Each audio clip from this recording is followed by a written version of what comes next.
మా తండ్రి వెన్నపూస వెంకట నాగిరెడ్డి గారి 3వ వర్ధంతి సందర్భంగా ఈరోజు అమ్మఒడి ఆశ్రమానికి వచ్చి మా యొక్క బాధను మర్చిపోవడానికి, మా ఫాదర్ లేరు అన్న బాధను మర్చిపోవడానికి మీతో గడిపి మీతో ఉండి ఈరోజు మీ కష్ట సుఖాలు కానీ మీ యొక్క ఇబ్బందులు తెలుసుకోవాలని ఈరోజు ఈ అమ్మఒడి ఆశ్రమానికి రావడం జరిగింది.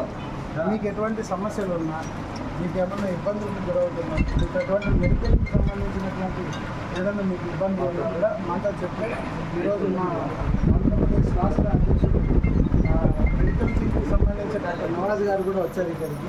ఆ నవాజ్ గారు మిమ్మల్ని అందరినీ పరీక్షించి మీకు ఏమన్నా మెడిసిన్స్ కావాలన్నా, లేకుంటే మీకు ఎటువంటి ఏమైనా ఇబ్బందులు ఉన్నా కూడా సార్తో చెప్పండి. సార్ మీ యొక్క సమస్యల్ని తీర్చడానికి వచ్చారు ఇక్కడికి. కేవలం ప్రతి సంవత్సరం కూడా మా తండ్రి గారి వర్ధంతి సందర్భంగా ఈ అమ్మఒడి ఆశ్రమానికి వస్తున్నాం. ఈ అమ్మఒడి ఆశ్రమంలో ఏదైనా లోటుపాట్లు ఉంటే మాతో మీరు చెప్తే మేము తప్పకుండా మీ యొక్క సమస్యల్ని పరిష్కరిస్తాం. అందరికీ పెద్దవాళ్ళు మీ అందరికీ నమస్కారాలు పిల్లలకు పెద్దలకు. మీరు కూడా మీ తండ్రి గారు కూడా చల్లగా ఉండాలని దేవుని దేవుడు ప్రార్థిస్తున్నాము.